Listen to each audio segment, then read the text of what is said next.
ಆರದ ಹೇಮಾಗ್ನಿ ವಿಶೇಷ ಕಾರ್ಯಕ್ರಮಕ್ಕೆ ಸ್ವಾಗತ. ನಾನು ಹರ್ಷ ನಾಯಕ್. ವೀಕ್ಷಕರೇ, ತುಮಕೂರಿನಲ್ಲಿ ಹೇಮಾವತಿ ಎಕ್ಸ್ಪ್ರೆಸ್ ಲಿಂಕ್ ಕೆನಾಲ್ನ ಕಾಮಗಾರಿಯನ್ನು ವಿರೋಧಿಸಿ ಬಹಳ ದೊಡ್ಡ ಹೋರಾಟ ನಡೆದಿತ್ತು.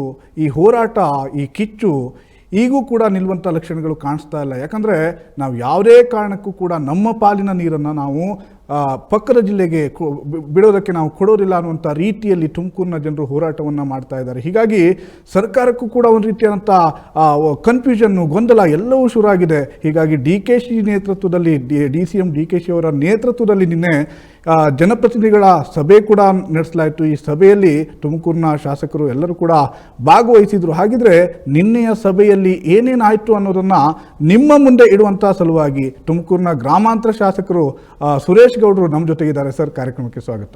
ನಮಸ್ಕಾರ ಸರ್. ಈಗ ಈ ಹೇಮಾವತಿ ಹೋರಾಟ ತುಮಕೂರು ಜಿಲ್ಲೆಯಲ್ಲಿ ಬಹಳ ದೊಡ್ಡ ಮಟ್ಟದಲ್ಲಿ ನಡೀತಾ ಇದೆ. ಆ ಹೋರಾಟದ ನೇತೃತ್ವವನ್ನು ವಹಿಸ್ಕೊಂಡಿದ್ದೀರಿ. ಈ ಹೋರಾಟದ ಅಂಗವಾಗಿ ಏನು ಮೇ 30ನೇ ತಾರೀಕು ದೊಡ್ಡ ಹೋರಾಟ ನಡೆಯುತ್ತೆ. ಇದು ರಾಜ್ಯ ಮಟ್ಟದಲ್ಲೂ ಕೂಡ ಸುದ್ದಿಯಾಗುತ್ತೆ. ಇದಾದ ನಂತರ ಸರ್ಕಾರವೇ ಸ್ವಲ್ಪ ತಗ್ಗಿ ಬಗ್ಗಿ ನಡೆಯುವಂಥ ಕೆಲಸವನ್ನು ಮಾಡುತ್ತೆ. ಜನಪ್ರತಿನಿಧಿಗಳನ್ನು ಕರೆಸಿ ಒಂದು ಸಭೆ ಮಾಡುವಂಥ ನಿರ್ಧಾರಕ್ಕೆ ಸರ್ಕಾರ ಬರುತ್ತೆ. ನಿನ್ನೆ ಸಭೆ ಕೂಡ ಆಗಿರುವಂಥದ್ದು. ಏನೇನಾಯಿತು ಈ ಸಭೆಯಲ್ಲಿ ಅಂತ ಸರ್?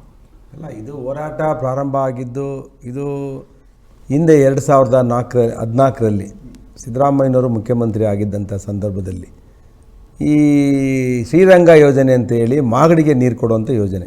ಇದು ಕಾರಣ ಏನಪ್ಪ, 2014ರಲ್ಲಿ ಮಾಗಡಿ ಕುಡಿಯೋ ನೀರು ಕೊಡಬೇಕು ಅಂತ ಹೇಳಿ ಒಂದು ಯೋಜನೆ ಮಾಡ್ತಾರೆ. ಸುಮಾರು 60 ಕೆರೆಗಳು ಕುಡಿಯೋ ನೀರು ಯೋಜನೆ ಅಂದರೆ ಒಂದು ಯಾವುದಾದ್ರು ಒಂದು ಕೆರೆಯಲ್ಲಿ ಇಂಪೌಂಡಿಂಗ್ ರಿಸರ್ವ್ ಮಾಡ್ಕೊಳ್ತಾರೆ.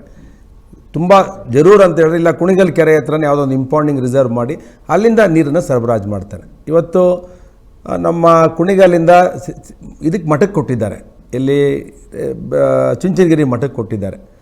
ಆದರೆ ಮಾರ್ಕೋನಹಳ್ಳಿ ಜಲಾಶಯದಿಂದ, ಅಂದರೆ ದೊಡ್ಡ ರಿಸರ್ವಾಯರ್ ಅದು, ಅಲ್ಲಿಂದ ಪೆರಿನಿಯಲ್ಲಾಗಿ ಸೋರ್ಸ್ ಇರಬೇಕು ಅಂತೇಳಿ ನೀರು ಕೊಡ್ತಾರೆ. ಯಾವುದೇ ನೀರಾವರಿ ಯೋಜನೆ ಬರೀ ಕೆರೆಗಳು ತುಂಬಿಸ್ಬಿಟ್ಟು ಕುಡಿಯೋ ನೀರಂಥ ಯೋಜನೆ ಅಂತ ಹೇಳಿ ಮಾಡುವಂಥ ಕೆಲಸವನ್ನು ಕರ್ನಾಟಕದಲ್ಲಿ ನಮ್ಮ ಸರ್ಕಾರಗಳು ಮಾಡ್ತಿವೆ. ಇದರಲ್ಲಿ ನಾನು ಒಂದೇ ಹೇಳೋದು, 2014ರಲ್ಲಿ ಇಂದಿನ ಇದೇ ಮುಖ್ಯಮಂತ್ರಿಗಳು 2014ರಲ್ಲಿ ಮುಖ್ಯಮಂತ್ರಿ ಆಗಿರ್ತಾರೆ. ಅಲ್ಲಿ DK ಸುರೇಶ್ ಅವರು ಪಾರ್ಲಿಮೆಂಟ್ ಸದಸ್ಯರಾಗಿರ್ತಾರೆ ಮಾಗಡಿ ಕುಣಿಗಲ್ ಭಾಗದಲ್ಲಿ. ಅಲ್ಲಿ ರಾಜಕೀಯದ ದೃಷ್ಟಿಯಿಂದ, ಅಂದರೆ ದುರದೃಷ್ಟಿನೋ ಒಳ್ಳೆಯ ದೃಷ್ಟಿನೋ ಗೊತ್ತಿಲ್ಲ, ನೀರು ಕೊಡಬಾರ್ದಂತ ನಾವೇನು ಕುಣಿಗಲ್ಲವ್ರಿಗೂ ಹೇಳಲ್ಲ, ಮಾಗಡಿಯವ್ರಿಗೂ ಹೇಳಲ್ಲ ನಾವು. ಆದರೆ ಒಂದು ಯೋಜನೆಯನ್ನು ತರ್ತಾರೆ, ಅಂದರೆ ತುಮಕೂರು ಜಿಲ್ಲೆ ನೀರನ್ನು ಮಾಗಡಿಗೆ ಅಲೋಕೇಶನ್ ಮಾಡುವಂಥದ್ದು 0.6 TMC ನೀರನ್ನ. ಅಂದರೆ ನಮಗೆ ಇಲ್ಲಿ ನೀರಿಲ್ಲ, ನಮಗೆ ಪರಿಸ್ಥಿತಿ ಇಲ್ಲಿ ಈ ಥರ ಇದೆ. ಇದಾಯಿತು. ಅದ್ರ ಮೇಲೆ 2018 ಸಿದ್ದರಾಮಯ್ಯನವರು ಸರ್ಕಾರ ಮುಗಿತದೆ. ಮುಗಿದ ಮೇಲೆ 2019ರಲ್ಲಿ ಸಮ್ಮಿಶ್ರ ಸರ್ಕಾರ ಬರುತ್ತೆ. ಸಮ್ಮಿಶ್ರ ಸರ್ಕಾರ ಬಂದಾಗ ಅಂದಿನ ಕುಮಾರಸ್ವಾಮಿಯವರು ಮುಖ್ಯಮಂತ್ರಿಗಳಾಗಿರ್ತಾರೆ, ಇವರು ಜಲಸಂಪನ್ಮೂಲ ಸಚಿವರಾಗಿರ್ತಾರೆ, DK ಶಿವಕುಮಾರ್ ಅವರು. ಇವರಿಬ್ಬರು ಸೇರಿ ಇದನ್ನು ಮಾಡಬೇಕು ಅಂತೇಳಿ ಒಂದು ಕಳ್ಳ ಮಾರ್ಗದಲ್ಲಿ ನೀರು ತೊಗೊಂಡೋಗ್ಬೇಕು. ಅವತ್ತು ಕುಮಾರಸ್ವಾಮಿಯವರಿಗೆ ವಿಧಿ ಇರಲಿಲ್ಲ, ಯಾಕೆಂದರೆ ಅವತ್ತು ಅವರು ಕಾಂಗ್ರೆಸ್ ಅಂಗಲ್ಲಿದ್ದರು. ಇಲ್ಲ ಅಂದರೆ ಈ ಥರ ಒತ್ತಡ ಆಗಿ ಮಾಡಿಲ್ಲ ಅಂದರೆ ಅವ್ರ ಸರ್ಕಾರನ ಇನ್ನೂ 6 ತಿಂಗಳು ಮುಂಚೆನೇ ಕೆಡಬಿಡೋರು. ಪಾಪ ಕುಮಾರಸ್ವಾಮಿಯವ್ರದಲ್ಲಿ ಏನು ತಪ್ಪಿಲ್ಲ. ಈ ಸಂದರ್ಭದಲ್ಲಿ ಕುಮಾರಸ್ವಾಮಿಯವರು ಅವತ್ತು ಏನು ಒತ್ತಡ ಹಾಕಿ ಅದನ್ನು ಮಾಡಿಸಿದ್ರೋ ಗೊತ್ತಿಲ್ಲ. ಅದಾದಮೇಲೆ ಇದು ಲಿಂಕ್ ಕೆನಾಲ್ ಅಂತ ಒಂದು ಸೃಷ್ಟಿಯಾಯಿತು, ಒಂದು ಭೂತ, ತುಮಕೂರು ಜಿಲ್ಲೆಯ ಒಂದು ಮಾರಕವಾದ ಒಂದು ಕಳ್ಳ ಮಾರ್ಗದ ಹಾದಿ ಅಂತ ಹೇಳಿದ್ರೆ ತಪ್ಪಾಗಲ್ಲ. ಇದು ಮಾಡಿ ಅವತ್ತು ಸರ್ಕಾರ ಅಪ್ರೂವಲ್ ಮಾಡಿ ಟೆಂಡರ್ ಕರಿಬೇಕು ಅನ್ನೋ ಸಂದರ್ಭದಲ್ಲಿ ಆ ಸರ್ಕಾರ ಪತನ ಆಯಿತು, ಸಮ್ಮಿಶ್ರ ಸರ್ಕಾರ. ನಮ್ಮ ಸರ್ಕಾರ ಬಂತು, ಯಡಿಯೂರಪ್ಪನವರ ನೇತೃತ್ವದ ಸರ್ಕಾರ ಬಂತು.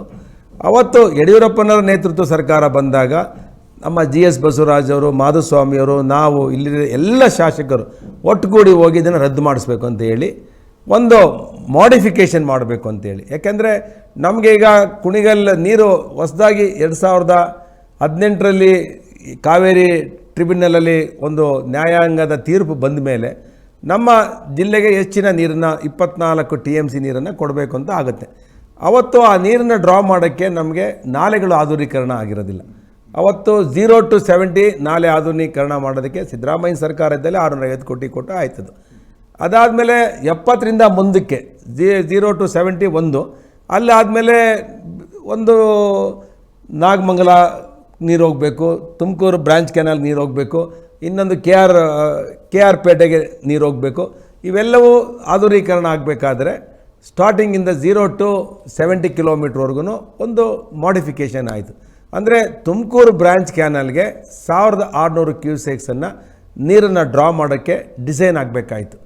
ಆ ಡಿಸೈನ್ ಆಗೋದಕ್ಕೆ, ನೀರು ಎಕ್ಸಸ್ ನೀರು ಬರೋದಕ್ಕೆ ಅವತ್ತಿನ ದಿನ ಈ ಯೋಜನೆ ರದ್ದು ಮಾಡಿ, ಯಾವುದೋ ಎಕ್ಸ್ಪ್ರೆಸ್ ಕ್ಯಾನಲ್ ಕುಣಗಲ್ಗೆ ನೀರು ಹೋಗಲ್ಲ ಅನ್ನೋದಕ್ಕೆ ತೊಗೊಂಡೋಗೋದನ್ನು ರದ್ದು ಮಾಡಿ, ನಾಲಿನ ಅಗಲೀಕರಣ ಮಾಡಿ, ನೀರಿನ ಹೆಚ್ಚಿನ ಪ್ರಮಾಣವನ್ನು 1600 ಕ್ಯೂಸೆಕ್ಸನ್ನು ಥೈಲ್ಯಾಂಡ್ 196 ಕಿಲೋಮೀಟರ್ಗೆ ತೊಗೊಂಡೋಗ್ಬೇಕು ಅಂತೇಳಿ ಆ ಯೋಜನೆಯನ್ನು ಅಪ್ರೂವಲ್ ಮಾಡಿ 600 ಕೋಟಿ ಅವತ್ತು ನಮ್ಮ ಸರ್ಕಾರ ಬಿಡುಗಡೆ ಮಾಡ್ತು. ಕುಣಿಗಲ್ಗೆ ಅಗಲೀಕರಣ ಮಾಡಿದ್ದು, ಕುಣಿಗಲ್ವರೆಗೂ ಅಗಲೀಕರಣ ಮಾಡಿ ನೀರು ತೊಗೊಂಡೋಗ್ಬೇಕು ಅಂತ ಹೇಳಿ. ಈಗಿರೋ ನಾಲೆ ಸ್ವಲ್ಪ 1200 ಕ್ಯೂಸೆಕ್ಸ್ ಏನೋ ಹೋಗುವಂಥ ನಾಲೆ ಇತ್ತು. ಮುಂಚೆ 1100 ಕ್ಯೂಸೆಕ್ಸ್ ಹೋಗ್ತಿತ್ತು ಅಪ್ ಟು ಕುಣಿಗಲ್ವರೆಗೂ. ನೀರು ಫೋರ್ಸ್ ಹೋಗ್ತಾ ಇರಲಿಲ್ಲ. ಇದಾದಮೇಲೆ ರಿಮಾಡಿಫಿಕೇಷನ್ ಆದಮೇಲೆ ಈಗ 1600 ಕ್ಯೂಸೆಕ್ಸನ್ನು ಮಾಡಿಫಿಕೇಷನ್ ಆಗಿ ನೀರೀಗ ಸರಾಗವಾಗಿ ಬರ್ತದೆ. ಇದ್ರ ಮಧ್ಯೆ ಮಾಡಿಫಿಕೇಷನ್ ಆದಮೇಲೆ ತಿರ್ಗಾ ಈ ಸರ್ಕಾರ ಬಂತಲ್ಲ, ನಮ್ಮ ಸರ್ಕಾರ BJP ಸರ್ಕಾರ ಹೋಗಿ DK ಶಿವಕುಮಾರ್ ಸರ್ಕಾರ ಬಂದಮೇಲೆ ಇದನ್ನು ಪುನಃ ತಗೊಳ್ಬೇಕು ಅಂತೇಳಿ ಪ್ರಾರಂಭ ಮಾಡೋರು. ಅವತ್ತು ನಾವು ಇದನ್ನು ತಗೊಂಡು ಟೆಂಡರ್ ಕರೆದ ದಿನವೇ 1.5 ವರ್ಷದಿಂದ ಹೋರಾಟ ಮಾಡ್ತಿದ್ದಾರೆ ನಮ್ಮ ರೈತರು. ನಾವಲ್ಲ, ನಮ್ಮ ರೈತರು, ಗುಬ್ಬಿ ಭಾಗದ ರೈತರು, ತುಮಕೂರು ಭಾಗದ ರೈತರು, ಇವರೆಲ್ಲರೂ ಹೋರಾಟ ಮಾಡ್ತಿದ್ದಾರೆ. ಈ ಭಾಗದ ರೈತರು ನಾವು ಸ್ವಾಮೀಜಿಗಳ ನೇತೃತ್ವದಲ್ಲಿ ನಾವೆಲ್ಲ ಜನಪ್ರತಿನಿಧಿಗಳು 1.5 ವರ್ಷದಿಂದ ಪ್ರಾರಂಭ ಮಾಡೋದು. ಅಲ್ಲಿ ಹೋಗಿ ಪ್ರತಿಭಟನೆ ಮಾಡೋದು ನಿಲ್ಲಿಸಿ ಅಂತೇಳಿ. ಅದಾದಮೇಲೆ ನಿಟ್ಟೂರಿಂದ DC ಆಫೀಸ್ವರೆಗೆ ಪಾದಯಾತ್ರೆ ಮಾಡೋದು. ಪರಮೇಶ್ವರರ ಡಿಸ್ಟ್ರಿಕ್ಟ್ ಮಿನಿಸ್ಟರ್ ಅವ್ರ ಮನೆ ಮುಂದೆ ಪ್ರತಿಭಟನೆ ಮಾಡೋದು.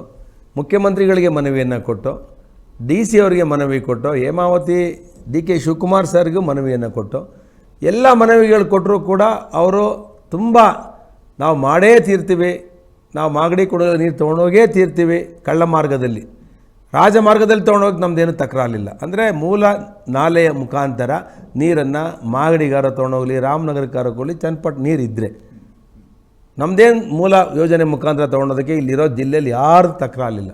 ಕುಣಗಲ್ಗೆ 3 TMC ನೀರು ಕೊಡೋಕ್ಕೂ ಯಾವುದೇ ತಕರಾರಿಲ್ಲ. ಆದರೆ ನಾವು ಇವತ್ತು ಹೇಳ್ತಾ ಇರೋದು ಏನು, ಇವತ್ತು ಕಳ್ಳ ಮಾರ್ಗದಲ್ಲಿ ನೀರು ತೊಗೊಂಡೋಗ್ತಿದ್ರೆ ಇದು ಕಾನೂನು ಬಾಹಿರ ಮತ್ತು ಅವೈಜ್ಞಾನಿಕವಾಗಿದೆ ಅನ್ನೋದು ನಮ್ಮ ಹೋರಾಟ.